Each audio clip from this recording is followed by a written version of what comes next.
আসসালামু আলাইকুম প্রিয় ষষ্ঠ শ্রেণীর শিক্ষার্থী বন্ধুরা, অনেক অনেক প্রীতি ও শুভেচ্ছা গোল্ডের বাংলার পক্ষ থেকে। আজকে তোমাদের এই প্রথম ক্লাসেই তুলে ধরছি প্রথম অধ্যায় ভাষা এবং বাংলা ভাষার উপর।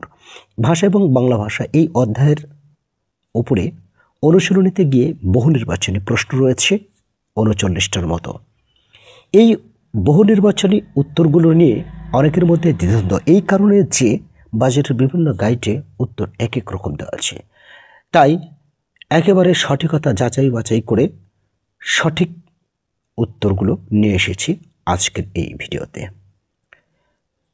তবে এই যে আরেকটি বিষয়, এই যে রিডিং রয়েছে, এই যে তোমাদের এই ভাষা এবং বাংলা ভাষার উপরে যে আলোচনা রয়েছে, এই যে এগুলো, এই আলোচনার মধ্যেও কিন্তু উত্তরগুলো খুঁজে পাওয়া যায় না, যার কারণে এই দ্বিধাদ্বন্দ্বের মধ্যে আমরা অনেকেই ভুগছি। সো একেবারে যাচাই বাছাই করে সঠিক সন্ধান নিয়ে আজকের এই বহু নির্বাচনীর উত্তরগুলো করে দিচ্ছি। সাথে থাকো, আশা করছি এরপর আর কোনো সন্দেহ থাকবে না। প্রথমে ১ নম্বরে লক্ষ্য করছো, প্রাণী জগতে একমাত্র কাদের ভাষা আছে? অবশ্যই আমাদের, অর্থাৎ মানুষের। এরপর ২ নম্বরে বলেছে ভাষা ব্যবহারের জন্য অন্যান্য প্রাণীর তুলনায় মানুষ ব্যতিক্রম যে দিক থেকে তা হলো স্নায়ুতন্ত্র, মস্তিষ্ক, মানুষের অন্যান্য প্রত্যঙ্গ সবগুলোই। তার মানে উত্তরটা হবে অবশ্যই ঘ নম্বর, উত্তরটা হবে ঘ। এরপর ৩ নম্বরটা বলেছে ভাষার মাধ্যমে আমরা যে ধরনের অনুভূতি প্রকাশ করি তা হলো হিংসা, বিদ্বেষ, ভালো লাগা, ভালোবাসা, ঘৃণা, ঘৃণা, ক্ষোভ। তিনটেই হবে। ভাষার মাধ্যমে আমরা সব কিছুই প্রকাশ করি। তারপর ৪ নম্বরটা বলছে ভাষাকে দেশ গঠনের কি হিসেবে গ্রহণ করা হয়? অবশ্যই হাতিয়ার। ভাষা কত প্রকার? ভাষা ২ প্রকার, লিখিত আর মৌখিক, তাই না? যেসব ভাষার লেখার ব্যবস্থা নেই সেগুলোকে কি বলে? মৌখিক ভাষা, তাই না? মুখে মুখে শুধু উচ্চারিত হয়। এবং ৭ নম্বরে বলেছে কোন ভাষার সীমাবদ্ধতা আছে? অবশ্যই লিখিত ভাষার সীমাবদ্ধতা আছে। এরপরে ভাষার লিখন ব্যবস্থা। ভাষার লেখন ব্যবস্থা কেমন? অবশ্যই সেটা বর্ণভিত্তিক, তাই না? আমাদের ভাষার লেখন ব্যবস্থাতেও বর্ণভিত্তিক সবটাই। পরবর্তীতে ৯ নম্বরটা বলেছে যে ভাষার বর্ণ রয়েছে সবগুলোই, অবশ্যই ঘ নম্বর উত্তর হবে। সবগুলো ভাষারই বর্ণ রয়েছে। অক্ষর কি? অক্ষর হলো কথার টুকরো অংশ। আচ্ছা, কথার টুকরো অংশ এটা আবার কি? আমি একটু বুঝিয়ে দিচ্ছি। এই কথার যে টুকরো অংশ এটা কি? এটা কি?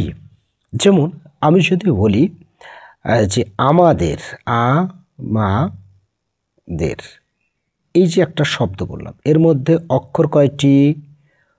চমৎকার, সবাই তোমরা ভুল করেছো, মানে বেশিরভাগ ক্ষেত্রেই আসলে অক্ষর এখানে 4টি নেই, এখানে অক্ষর আছে 3টি। কিভাবে? এই শব্দটাকে যেভাবে ভাঙা যায় আ, মা, দের, তার মানে আ একটি অংশ, মা এবং দের, দের, এই দেরকে কিন্তু ভাঙা যায় না, একবারই উচ্চারণ করতে হয়। অনুরূপভাবে কলম, ক ভাঙা যায়, লম, লমকে আর ভাঙা যায় না, লম, এরম করে কেউ বলে না। সো এর মধ্যে আছে অক্ষর হচ্ছে 2টা। ওকে, আশা করি বুঝতে পেরেছ। যেমন শিউলি, শিউলি, এইভাবে ভেঙ্গে ভেঙ্গে, অর্থাৎ কথার টুকরো অংশ, এগুলোই হচ্ছে অক্ষর। 11 নম্বরটা উচ্চারণের একক ধ্বনি, তাই না? উচ্চারণের একক কি? ধ্বনি। অক্ষর অনুযায়ী যেসব ভাষা লেখার ব্যবস্থা গড়ে উঠেছে সেটা হচ্ছে অক্ষরভিত্তিক। অক্ষরের সাথে অক্ষরের একটা মিল রয়েছে। 13 নম্বর ভাষার প্রধান উপাদান কয়টি? ভাষার প্রধান উপাদান, ভাষার প্রধান উপাদান হচ্ছে 4টি, অর্থাৎ খ নম্বর উত্তর। সেটা কি? ধ্বনি, শব্দ, বাক্য ও বাগর্থ। আচ্ছা, রিডিং পড়লে অবশ্য এটা পারা যাবে। এগুলো ভাষার উপাদান 9 কোনটি? বাক্য, বাগর্থ, শব্দ, এগুলো। তাহলে আওয়াজটা হচ্ছে 9, যেহেতু 9 বলেছে। পশু পাখির ডাককে কি বলে? অবশ্যই এটা আওয়াজ।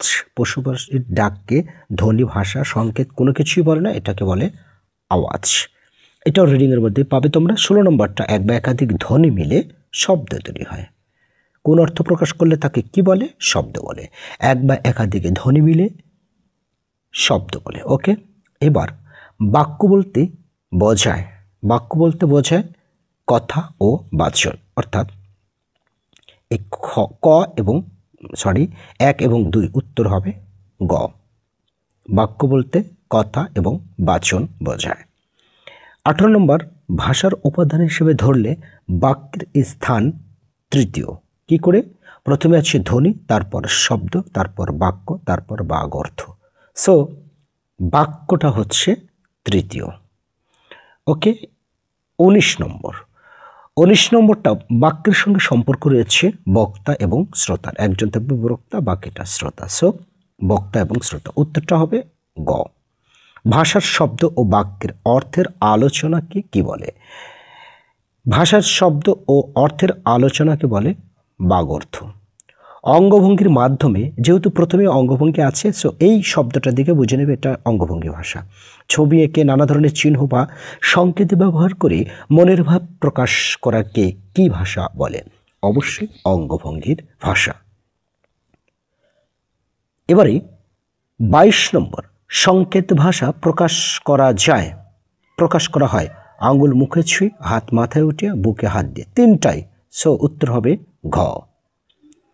এবং সংকেত ভাষার অপর নাম কি? ইশারা ভাষা। এই যে আমরা ইশারা দিয়ে কাছে ডাকি, তাই না? সংকেত ভাষার অপর নাম ইশারা ভাষা। এবার এগুলো বইয়ের মধ্যে অবশ্য পাওয়া যাবে রিডিং পড়লে। মাতৃভাষা হলো মায়ের কাছ থেকে শেখা ভাষা। মায়ের মতো যে শিশুকে প্রতিপালন করে তার কাছ থেকে শেখা ভাষা। জন্মের পর থেকে যার সেবা যত্নে শিশু ধীরে ধীরে বেড়ে ওঠে তার কাছ থেকে শেখা ভাষা। অবশ্যই তিনটাই রাইট। 25 নম্বর, শিশু প্রথম যে ভাষা শেখে সেটা হচ্ছে প্রথম ভাষা আর মাতৃভাষা। 1 এবং 2, উত্তরটা গ। এবারে ভৌগোলিক, পরের প্রশ্ন 26 নম্বর, ভৌগোলিক ব্যবধানের কারণে সৃষ্ট ভাষার রূপ বৈচিত্র্যকে কি বলে? ভৌগোলিক ব্যবধানের কারণে সৃষ্ট ভাষার, ভৌগোলিক ব্যবধানের কারণে সাধারণত উপভাষা তৈরি হয়। ওকে, অর্থাৎ ক নম্বরটাই উত্তর। এবারে 27 নম্বরটা বলছে ভৌগোলিক ব্যবধান ও অঞ্চলভেদে অঞ্চলভেদে ভাষার যে বৈচিত্র্য তাকে কি বলে, কি ভাষা বলে? ভৌগোলিক ব্যবধান বা অঞ্চল ভেদে ভাষার যে বৈচিত্র্য, মানে অঞ্চল ভেদে ভাষার বিভিন্নতা দেখা যায়, এটা হচ্ছে উপভাষা। ওকে, তারপরে নেক্সট, উপভাষার আরেক নামই হচ্ছে আঞ্চলিক ভাষা। কিছুক্ষণ আগে আমরা আঞ্চলিক ভেদে যেটা বললাম, অঞ্চল ভেদে বৈচিত্র্য হয়, যেহেতু অঞ্চল ভেদে বৈচিত্র্য হওয়ার কারণে উপভাষা হয়। সো উপভাষার আরেক নামই হচ্ছে আঞ্চলিক ভাষা। একটি উপভাষাকে আদর্শ ধরে সবার বোধগম্য ভাষা হিসেবে তৈরি ভাষারূপকে কি বলে? সবার বোধগম্য হবে, অর্থাৎ সবাই বুঝতে পারবে, তার নাম হচ্ছে প্রমিত ভাষা। আর প্রমিত ভাষার অপর নামই হচ্ছে উপভাষা। এরপরে বিশেষ পরিবেশ ও প্রয়োজনের বাইরে যখন ভাষা ব্যবহার করা হয় তখন তাকে কি বলে? তখন তাকে অবশ্যই কথ্য ভাষা বলে। এই যে কথ্য ভাষা লেখা আছে, এই কথ্য ভাষার মধ্যে দেখো এই যে এখানে আছে বিশেষ পরিবেশ ও প্রয়োজনের বাইরে, তাই না? এটা কিন্তু রিডিংয়ের মধ্যে দেওয়া আছে, রিডিং পড়লে তোমরা এটা পেয়ে যাবে।